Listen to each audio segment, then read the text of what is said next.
¿Cuántas de las frases que repites sin pensar en la Iglesia vienen realmente de la Biblia? ¿Qué hay de verdad en lo que te han enseñado desde la infancia, en los himnos, en las estampas y en los sermones que memorizamos como mantras? Hoy vamos a poner en el banquillo 28 afirmaciones muy populares y descubriremos una por una si están inscritas en las Escrituras o si, por el contrario, pertenecen a la piedad popular, a la tradición artística o a proverbios ajenos a la revelación bíblica. No venimos a derribar la fe de nadie. Venimos a fortalecerla mediante una lectura más atenta y reverente de la palabra. Soy tu hermano en el estudio y en la búsqueda, un pastor que también lee manuscritos, que mira las traducciones y que quiere que aprendamos juntos a distinguir con humildad entre lo que la Biblia realmente dice y lo que la fe, con el tiempo, ha completado con metáforas, himnos y refranes. Empezaremos por las afirmaciones que, aunque se repitan con naturalidad, no aparecen en la Escritura. Más adelante entraremos en distorsiones de versículos que sí están en la Biblia, pero que han sido interpretados fuera de su contexto. Quiero que te prepares para sorprenderte, a veces para sonreír y siempre para aprender.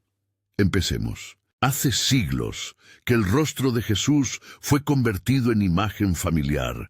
Cabello claro, tez blanca, ojos azules, rasgos europeos.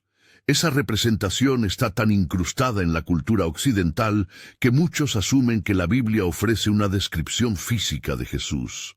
Sin embargo, los evangelios no describen su apariencia con detalle. No hay en los textos evangélicos un pasaje que diga Jesús era rubio o tenía ojos azules. Los únicos elementos descriptivos que encontramos en la tradición profética son imágenes como la de Isaías 53:2, que dice que no tenía apariencia ni belleza, le vimos, mas sin atractivo, para que le deseáramos. Esa frase señala la humildad y la falta de ostentación del siervo sufriente, no ofrece un retrato fenotípico. Las imágenes que hoy guardamos en cuadros provienen de siglos de iconografía. Artistas medievales y renacentistas modelaron a Jesús según los cánones estéticos de su propio entorno cultural y los convertidores del arte en devoción popular. Eso explica por qué la imagen de Jesús cambia radicalmente según el lugar. En Etiopía, en Filipinas, en Rusia o en España, la iconografía es distinta. Teológicamente esto importa porque la fe cristiana no se funda en la fisonomía de Cristo, sino en su obra redentora. Pastoralmente, reconocer que la Biblia no fija un retrato oficial nos ayuda a acoger a Cristo como hijo de la historia, un judío del siglo I en Palestina, y a corregir cualquier idealización étnica que dificulte la comunión cristiana entre pueblos. Dios aprieta pero no ahoga. Esta frase funciona como consuelo en charlas de pasillo y en tarjetas de ánimo, pero no es una cita bíblica. Es un proverbio popular que intenta condensar una verdad, que Dios disciplina y que no abandona. La Escritura sí habla de la disciplina del Señor. Hebreos 12:6 afirma que el Señor disciplina al que ama, y las pruebas tienen un sentido formativo. Romanos 5:3-5. Pero el lenguaje coloquial de apretar y no ahogar refleja más una metáfora emocional que un texto bíblico literal. El peligro surge cuando transformamos la imagen en una teología maquinal. Sugerir que cada adversidad es una apretadura calculada por Dios puede simplificar realidades complejas, como el pecado humano, las consecuencias sociales o el sufrimiento llamado por la fragilidad del mundo caído. La corrección no despoja de consuelo, nos permite afirmar con más precisión, sí, Dios disciplina y acompaña, pero también hay causas humanas y consecuencias naturales que requieren responsabilidad y compasión. Dios ayuda a quienes se ayudan. Popularmente se recita como «Ayúdate que yo te ayudaré», o en su versión inglesa «God helps those who help themselves». Nadie dirá que suena espiritual, pero tampoco aparece en la Biblia. Su origen es secular y bastante antiguo. Aforismos con esta idea se remontan a la sabiduría griega y a proverbios de la antigüedad. En la lengua inglesa, la frase fue ampliamente divulgada por el espíritu ilustrado y por autores como Benjamin Franklin, si bien su raíz es anterior. La Escritura, por su parte, no contrasta la ayuda de Dios con la diligencia humana de forma tan simple. Hay enseñanzas que llaman al esfuerzo responsable. Por ejemplo, el trabajo diligente se valora. Proverbios 6, 6, 11, 2 Tesalonicenses 3, 10, 12. Y la fe se demuestra en obras. Santiago 2, 14, 26. No obstante, la Biblia también subraya la primacía de la gracia y el hecho de que muchas bendiciones recaen sobre los que no se ayudan, en términos filosóficos. Piensa en la misericordia hacia el pecador incapaz de salvarse por sí mismo. Efesios 2, 8, 9. La sabiduría pastoral consiste en mantener la tensión bíblica, animar al esfuerzo responsable sin convertirlo en la condición previa de la gracia salvadora. Dios obra por caminos misteriosos. Esta frase, que suena como si fuera un resumen de Salmos o de Job, tampoco es una sentencia bíblica literal. La expresión se hizo famosa en la devoción cristiana por el himno de William Cowper, God Moves in a Mysterious Way, finales del siglo XVIII, que buscaba consolar ante el mal y el sufrimiento. La Escritura, sin negar la trascendencia de Dios, no celebra la incomprensión como una virtud en sí misma. Más bien, invita a confiar en su sabiduría y su justicia, y con frecuencia ofrece razones o promesas. En Romanos 8:28 se nos dice que todas las cosas obran para bien de los que aman a Dios. Pero ese bien se encuadra en la obra redentora y en la compatibilidad con la soberanía divina. Llamar a misterio algunas obras de Dios puede ser legítimo en situaciones de sufrimiento inscrutable, pero convertir el misterio en excusa para la pasividad teológica es peligroso. La tradición cristiana puede cantar la alabanza del misterio, pero la Escritura también requiere búsqueda, pregunta y responsabilidad moral. A la persona que ama al pecador, pero odia el pecado. Esta frase se atribuye con frecuencia a San Agustín, y en cierto sentido resume una intuición pastoral digna: amar a la persona y rechazar la conducta destructiva. Sin embargo, como fórmula concreta que aparece en la Biblia, la frase no es textual. Agustín, padre de la Iglesia, sí articuló reflexiones sobre la gracia, la caridad y el conflicto con el pecado. La frase, en tanto marca de la piedad occidental, pertenece a la tradición patrística y no al canon bíblico mismo. La diferencia no es menor. La Escritura no contrapone siempre de forma tan sencilla persona y acción. En algunos pasajes, por ejemplo, el mismo llamado a la santidad implica que la transformación es integral. Primera Tesalonicenses 4:3-7. Reconocer la frase como fruto de la piedad histórica nos ayuda a conservar su intención pastoral sin convertirla en un principio teológico indisputado.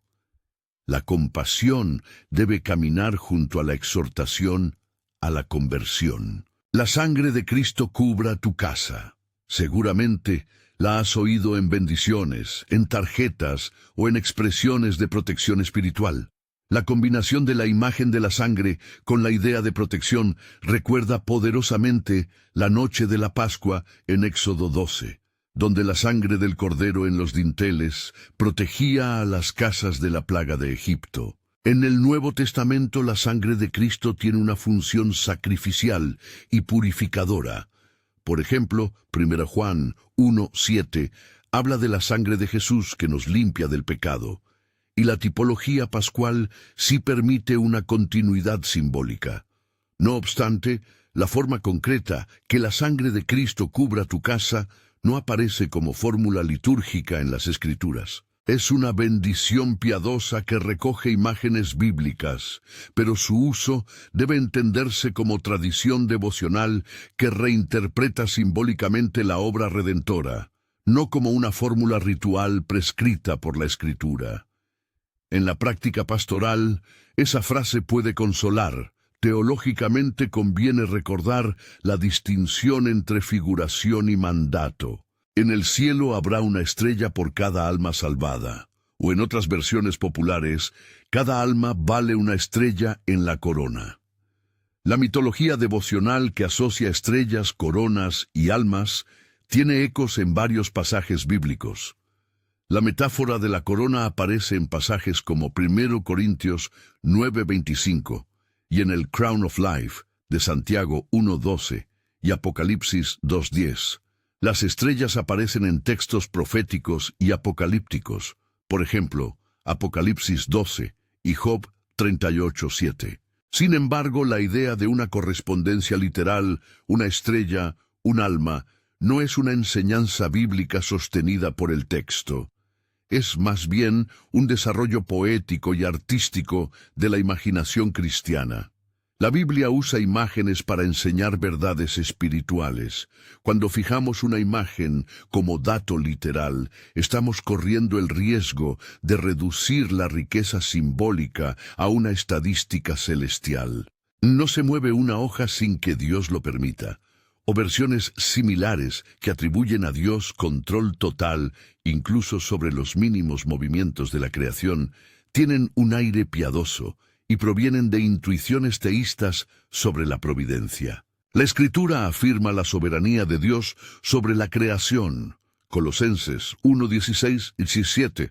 Mateo 10:29-31 habla de los gorriones, pero el lenguaje popular introduce una certeza metafórica que puede oscurecer la complejidad bíblica.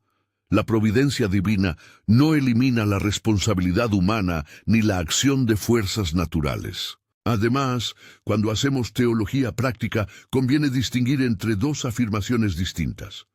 Uno, que Dios sostiene y gobierna la creación, y dos, que todo suceso particular es micromanaged por un propósito moral directo. La Escritura mantiene ambas tensiones, soberanía y responsabilidad, sin simplificarlas en una frase breve. María Magdalena, la prostituta arrepentida. Esta afirmación ha marcado durante siglos la piedad y la predicación popular. La mujer pecadora que, arrepentida, es perdonada y sigue a Jesús. La Biblia, sin embargo, no identifica a María Magdalena como prostituta. En los Evangelios aparece como una discípula fiel, de la que Jesús expulsó 7 demonios. Lucas 8:2, Marcos 16:9. Y en los relatos de la resurrección es la figura central que anuncia la noticia a los discípulos. Juan 20:11-18. La identificación de María Magdalena con la mujer pública que unge a Jesús en Lucas 7:36-50 fue una interpretación pastoril que se difundió en la predicación occidental. Fue el Papa Gregorio I, en una homilía del siglo VI, quien contribuyó significativamente a confluir varias mujeres penitentes en una sola figura, unificando tradiciones y acentuando la lectura moral de la historia. Desde investigaciones más recientes y el propio examen del texto evangélico, vemos que esa fusión carece de fundamento textual. No se pretende con esto rebajar la piedad ante el perdón. Al contrario, restaurar la historia tal como la Biblia la presenta enriquece la comprensión de la dignidad y la función de María Magdalena como testigo apostólica.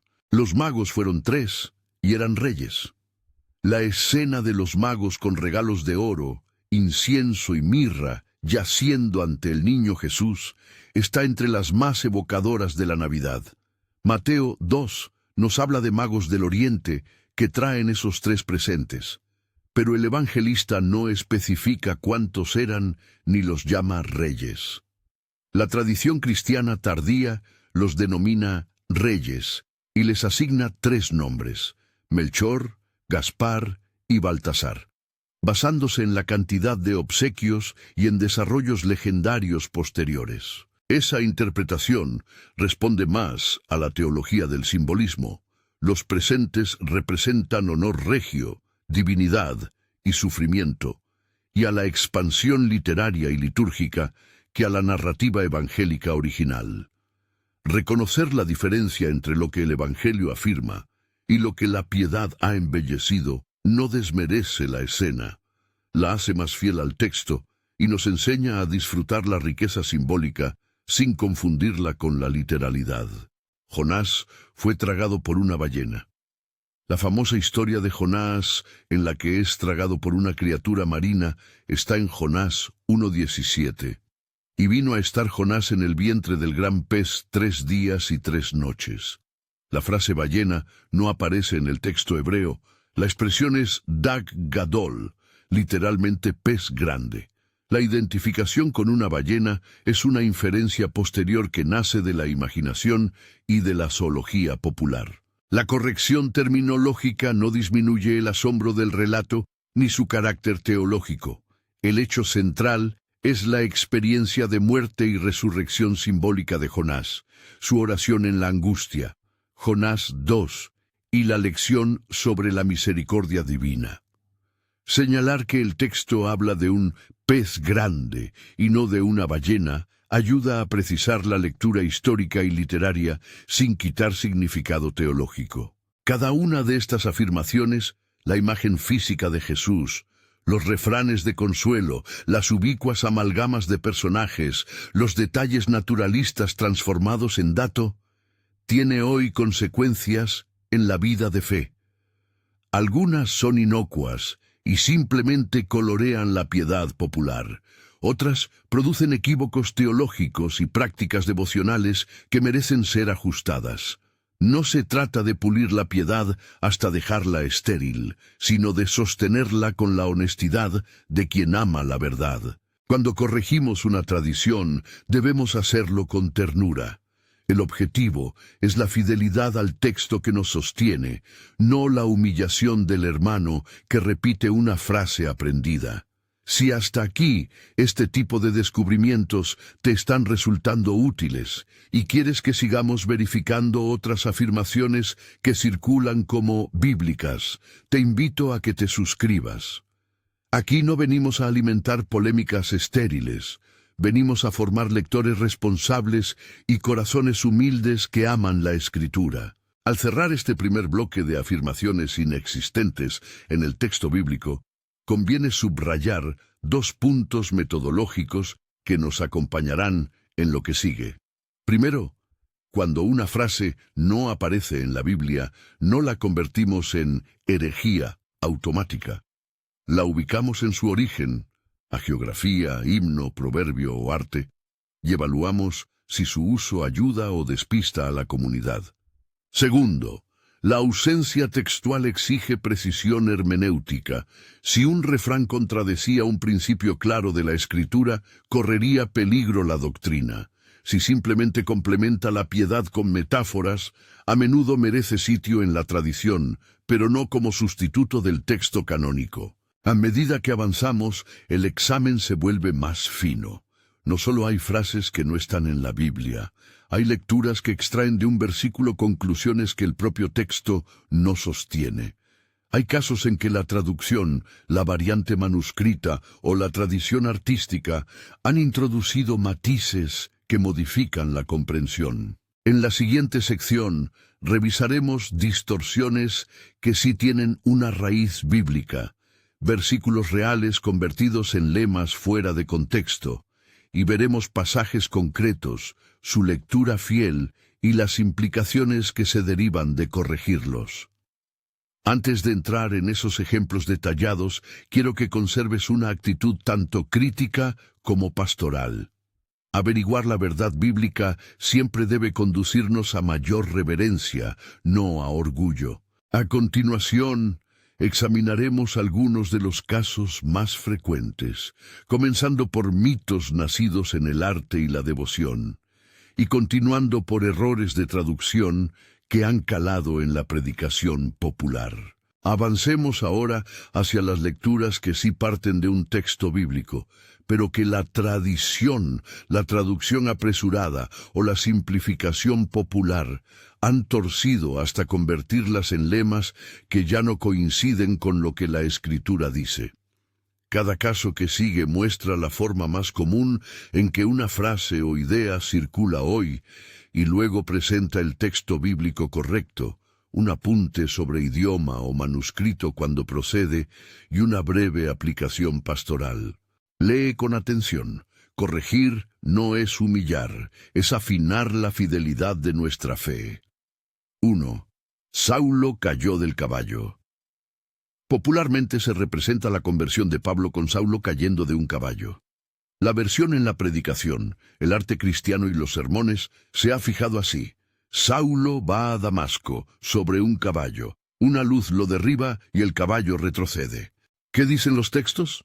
En Hechos 9:3 leemos, y yendo por el camino aconteció que al llegar cerca de Damasco, de repente le rodeó del cielo una luz.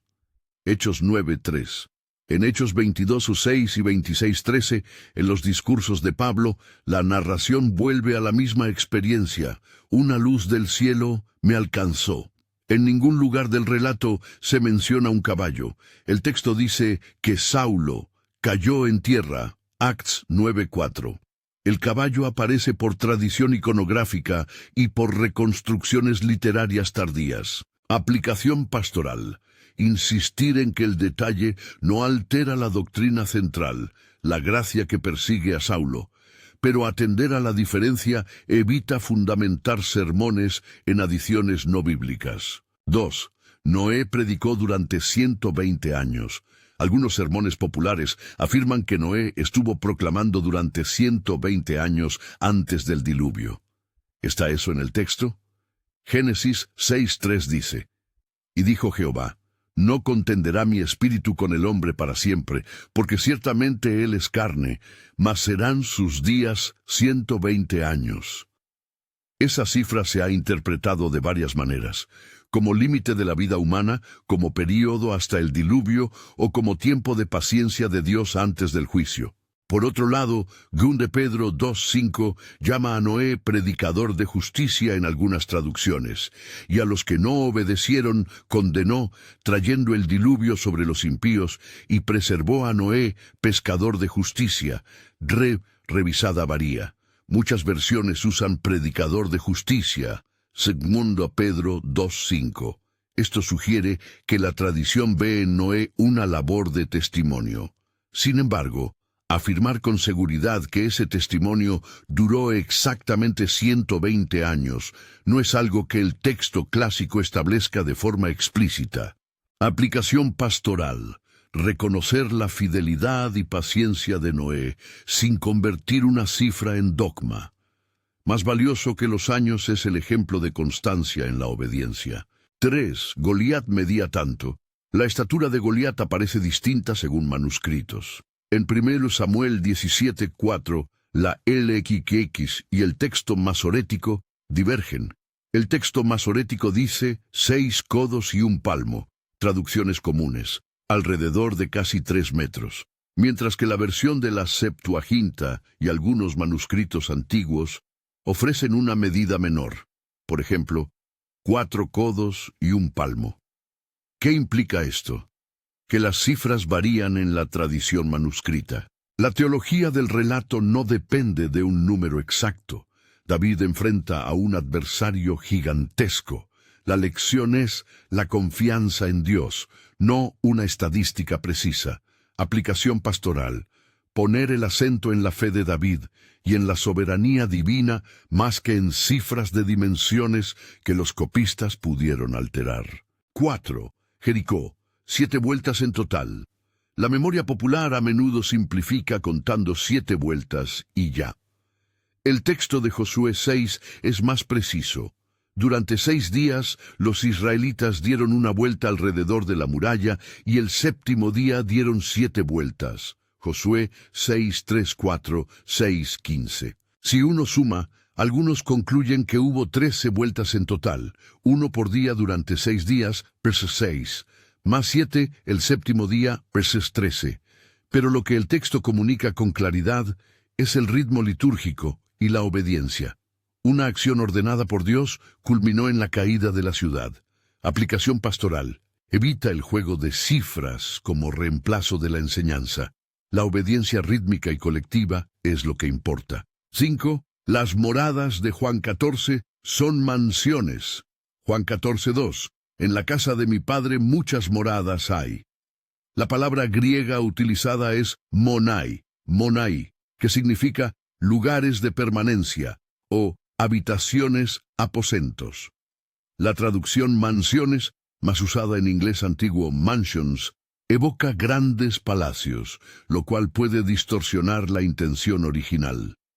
Jesús promete un lugar para los discípulos en la casa paterna, no un catálogo de lujos arquitectónicos. La lectura literal apropiada sería muchas habitaciones o lugares donde habitar. Aplicación pastoral. La imagen correcta alienta esperanza de comunión con Dios, no expectativas materialistas sobre la vida eterna. 6. Dios quiere que seas siempre rico. Algunos leen pasajes fuera de contexto para sostener que la Biblia promete prosperidad material garantizada a los creyentes. Un texto citado a menudo es Juan 10:10. Yo he venido para que tengan vida y para que la tengan en abundancia. Pero el contraste inmediato es con el ladrón que viene a robar, matar y destruir. El tener vida en abundancia apunta a la plenitud espiritual y relacional en Cristo, no a una promesa de prosperidad económica automática. Otros pasajes que la teología de la prosperidad usa selectivamente, por ejemplo Deuteronomio 28, están condicionados en su contexto a la obediencia concreta del Pacto Nacional de Israel. Aplicación pastoral.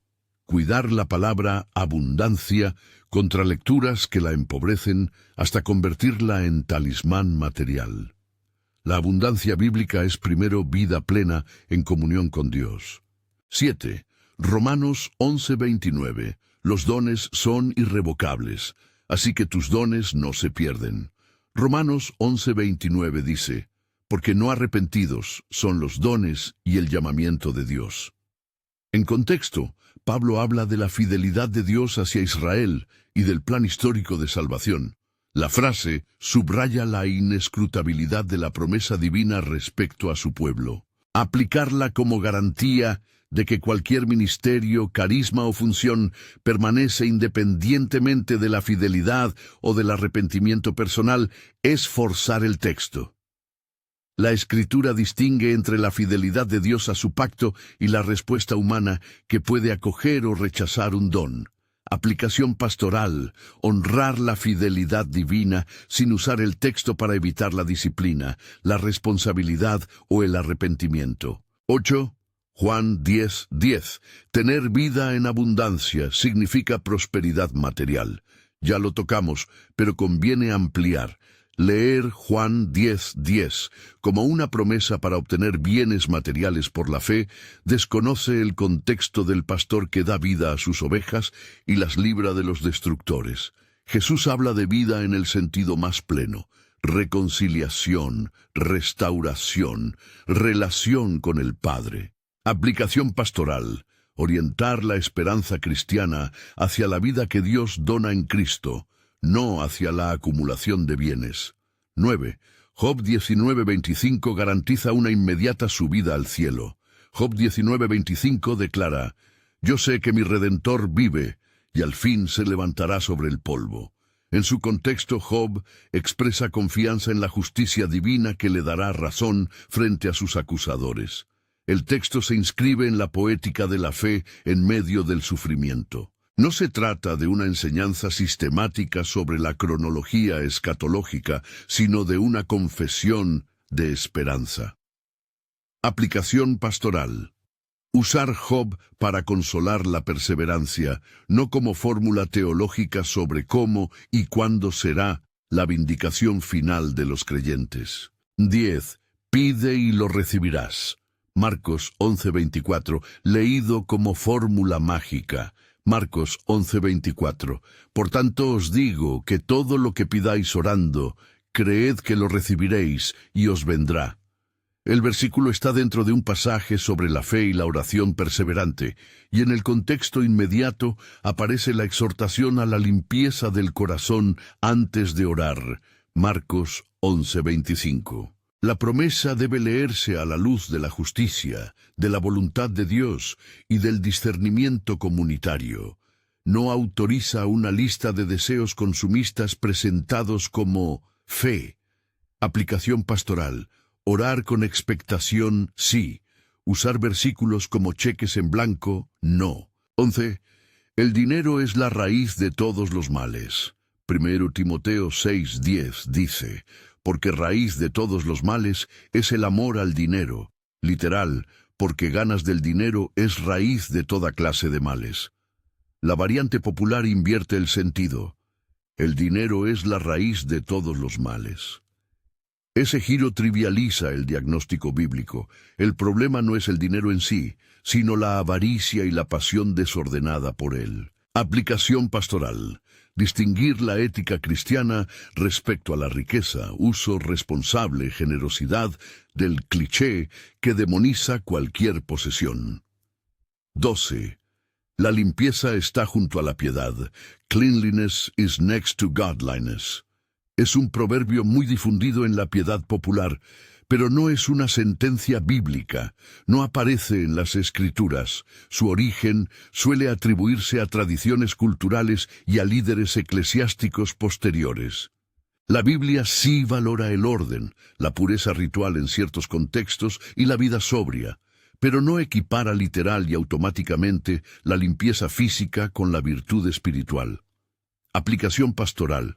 Promover el orden y la higiene como bienes prudentes sin convertirlos en criterio único de santidad. 13. No juzguéis, que no seréis juzgados. Uso para evitar toda corrección. Mateo 7:1 dice, no juzguéis, para que no seáis juzgados. El error popular es usar ese versículo para escapar a toda responsabilidad o corrección mutuas.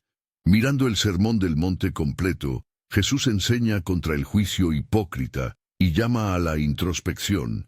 Mateo 7:3-5.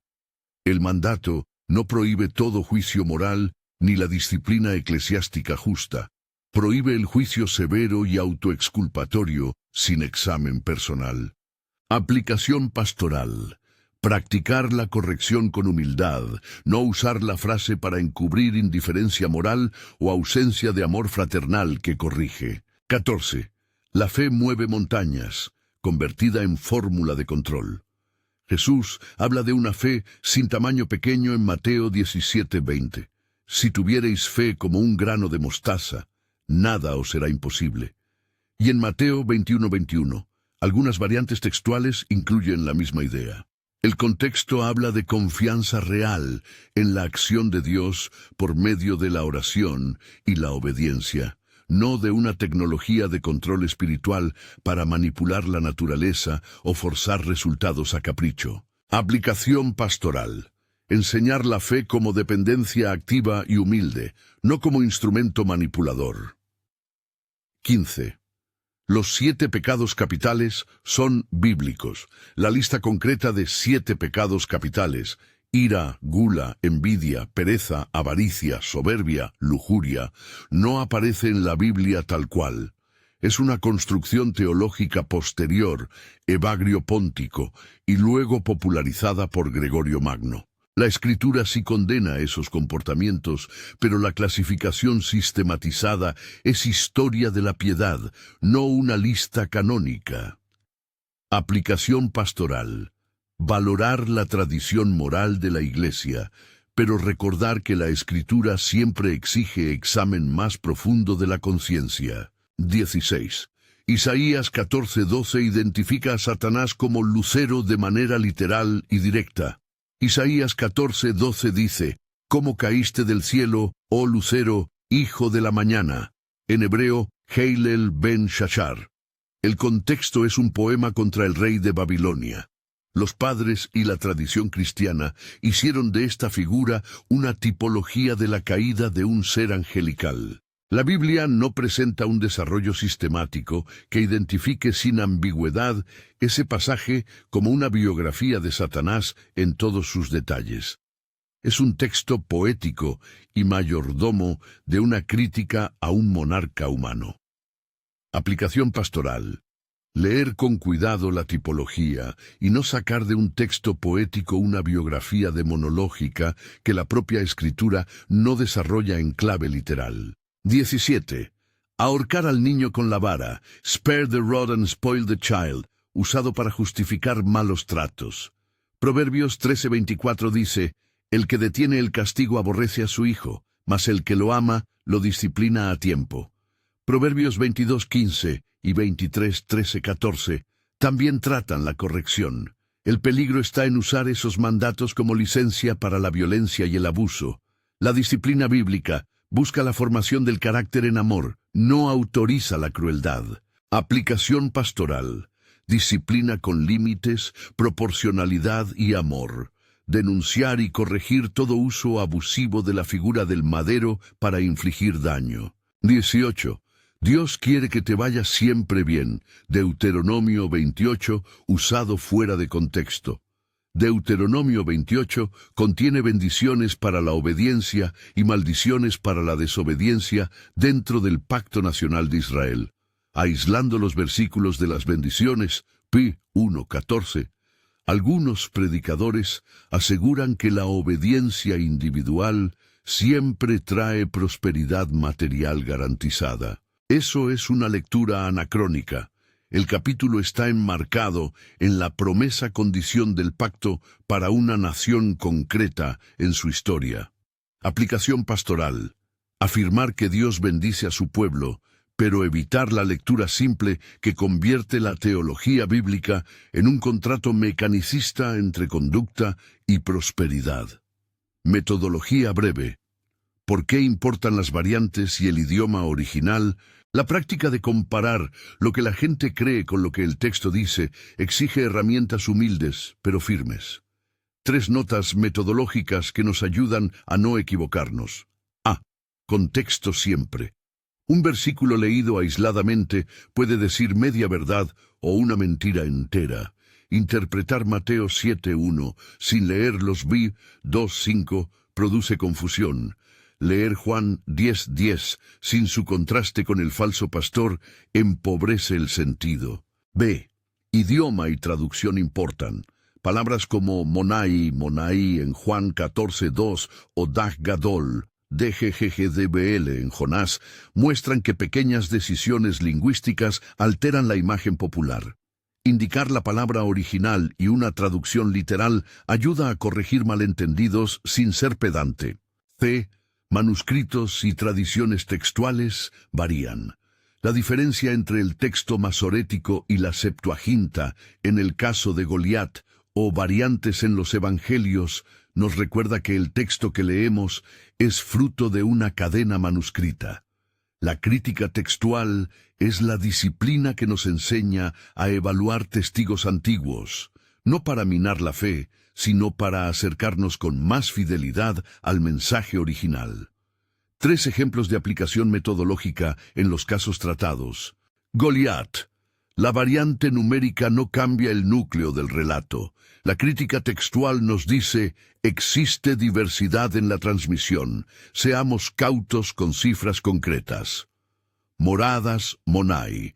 Una consulta del griego resitúa la imagen hacia habitaciones y nos libra de expectativas sensoriales sobre el cielo. Saulo, horse. La ausencia del caballo en Hechos enseña a desconfiar de detalles iconográficos cuando se busca el sentido teológico del relato. Lecciones finales antes de la aplicación pastoral. Hemos visto 28 afirmaciones en total, las primeras ya expuestas, y estas correcciones más finas que ilustran 2 grandes lecciones. 1. La fuerza de la piedad popular para formar memoria y devoción. Casi ninguna de estas frases surge de mala fe. Muchas proceden de himnos, de padres de la Iglesia, de proverbios o de la cultura. 2. La urgencia de la fidelidad textual para sostener doctrinas y prácticas sanas. Cuando se corrige, hay que hacerlo con ternura, explicar la diferencia entre lo que el texto dice y lo que la tradición afirma, sin humillar ni despreciar la piedad del prójimo. Aplicación pastoral y comunitaria. ¿Qué hacer con todo esto en la vida de la Iglesia y en la tuya como lector de la Biblia? Lee con reverencia y con método. Timoteo 2:15 nos recuerda el mandato pastoral y personal. Procura presentarte delante de Dios aprobado, como obrero que no tiene de qué avergonzarse, que usa bien la palabra de verdad. Leer con diligencia implica comparar versiones, preguntar por el contexto y no ceder a la primera explicación cómoda. No deseches la tradición, examínala. Muchas expresiones devocionales son bellas y edificantes. La corrección textual no busca borrar la tradición, sino situarla en su lugar correcto, complemento, no sustituto. Salmo 119:105 sigue siendo válida. Tu palabra es lámpara a mis pies y lumbrera en mi camino. La tradición puede iluminar, pero la lámpara principal es la palabra. Enseña con humildad. Es fácil caer en el orgullo de saber cosas que otros no saben. La corrección pastoral debe ser pedagógica, explicar por qué una frase no aparece en la Biblia y ofrecer alternativas piadosas para mantener la devoción sin error. Fomenta la comunidad formadora. La lectura bíblica no es principalmente un hobby privado, es tarea comunitaria. Educar a los jóvenes, formar ministros, revisar himnos y liturgias en clave bíblica fortalece a la Iglesia. Vive la tensión entre certeza doctrinal y humildad epistemológica. No todo queda en duda. Hay verdades centrales, resurrección, gracia, justicia de Dios, que la Escritura declara con firmeza. Otras cuestiones, medidas, imágenes, proverbios, requieren honestidad crítica, breve aclaración sobre autores históricos. Cuando citemos a Agustín, a Gregorio Magno o a Martín Lutero, recordemos su valor. Teólogos y pastores, cuya piedad ha edificado generaciones. No son parte del canon. Sus palabras pertenecen a la tradición histórica de la Iglesia. Decir que una frase proviene de Agustín o de Gregorio es útil para rastrear su historia, pero no la convierte en escritura. Oración final. Señor, te damos gracias por la palabra que nos guía. Te pedimos humildad para escucharla con atención y valentía para corregir con amor lo que confunde. Danos ojos que distingan entre lo que es devoción útil y lo que es error textual. Danos corazones que amen la verdad y la caridad a la vez. Permite que, al buscar mayor fidelidad en la Escritura, crezcamos en reverencia y servicio. Enséñanos a enseñar con ternura y a practicar la corrección como medicina de la comunidad, no como arma. En tus manos entregamos el deseo de aprender. Amén. Bendición, que la gracia del Señor Jesús, el amor del Padre que nos llama por nombre y la comunión del Espíritu Santo iluminen tu estudio, afiancen tu fe y te guíen para amar la verdad con humildad. Permanece en la Escritura, en la oración y en la comunidad que te forma. Allí la verdad nos hace libres y la caridad nos sostiene.